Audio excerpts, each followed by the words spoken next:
If you guys can do me a favor, immediately let me know your thoughts in the comments section below and leave a like on the video. It helps out the algo a ton. Thank you very much.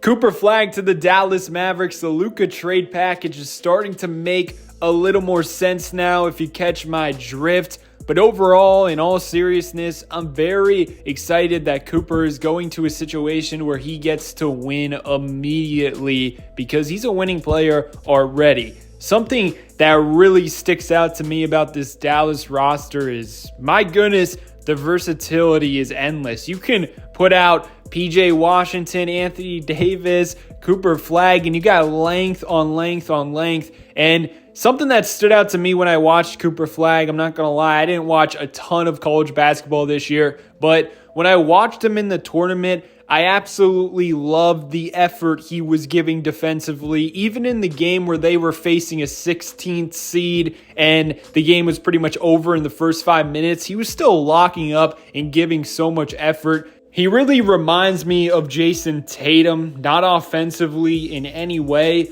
but the way Jason Tatum can guard a center, he can guard a power forward, he can stick on a point guard. Cooper Flagg is going to be able to guard pretty much any position. The name of his game is versatility. I'm sure you're going to be able to get away with him playing the center position in bench minutes, and definitely with the Dallas Mavericks because they got PJ Washington, who's also a great secondary rim protector and rebounder. But immediately next season, if they can stay healthy, which is a big if, they are set to be a top 3 defense in the NBA. And honestly, they have potential to be the best defense in the league. Now, honestly, one of the first things that came to mind for me is I think this makes Daniel Gafford very expendable. Tim McMahon from ESPN said, you can't have AD on a max, Lively on a big contract, and pay Gafford starting center money. And supposedly, Gafford wants starting center money. I'm looking at this roster, and the obvious need is a little more shooting, and also they need another scoring guard, playmaker, another ball handler to take some relief off of Kyrie Irving. I think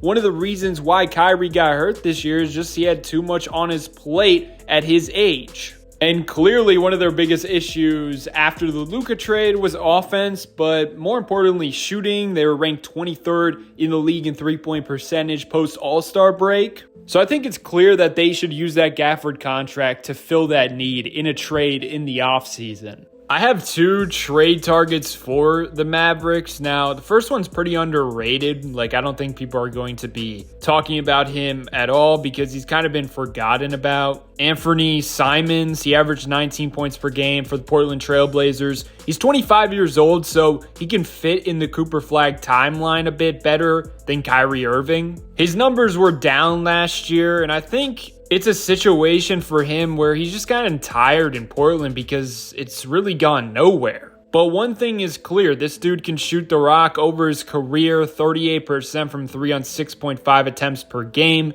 2 years ago in 2023, he averaged 22.6 points along with 5.5 assists per game. I think you would get the best out of him in this situation in Dallas. His biggest question mark is defense, but clearly, they have enough defense. Another option is a little bit more obvious because the Lakers badly need a center, but do you really want to make another deal with the Lakers? But Austin Reaves for Daniel Gafford would be interesting. It turns out he was averaging 27.9 points, 8.3 assists, and 6.6 rebounds per game in 9 games without LeBron James. But my point is, they need some playmaking, ball handling, shot making at that position to take some relief off of Kyrie. But also, AD and Cooper Flagg need floor spacing. They need shooters and guys to set them up, or you're not going to get the potential out of this roster offensively. Looking at the numbers also makes me believe that they're going to trade Gafford. It turns out Anthony Davis and Derek Lively, their 2-man lineup this year for the Mavericks, didn't play much, 54 minutes, but they had a plus 7.5 net rating,